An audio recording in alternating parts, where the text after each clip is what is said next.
আসসালামু আলাইকুম সবাইকে। আলহামদুলিল্লাহ, আমাদের শশার প্রজেক্টের কাজ শেষের দিকে। ইতিমধ্যেই আপনারা দেখতে পাচ্ছেন এখানে শশার ফুল এবং শশার জালি চলে এসেছে। আলহামদুলিল্লাহ, প্রত্যেকটা গাছে ৮ থেকে ১০টি শশার জালি আমরা দেখতে পাচ্ছি এখনো পর্যন্ত। শুকরিয়া রব্বুল আলামিনের কাছে, আশা করছি ৮ থেকে ১০ রমজানের দিকে হয়তো আমরা এটা বাজারজাত করতে পারবো ইনশাআল্লাহ। এখনো পর্যন্ত গাছের সার্বিক পরিচর্যা ঠিকই আছে, সব দিক থেকে আলহামদুলিল্লাহ পারফেক্ট আছে। শুকরিয়া, সবাই খাস করে দোয়া করবেন তারা যেন ভালো কিছুই দেয়।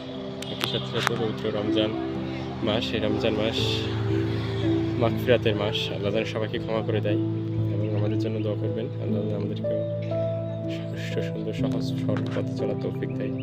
ধন্যবাদ সবাইকে। আসসালামু আলাইকুম।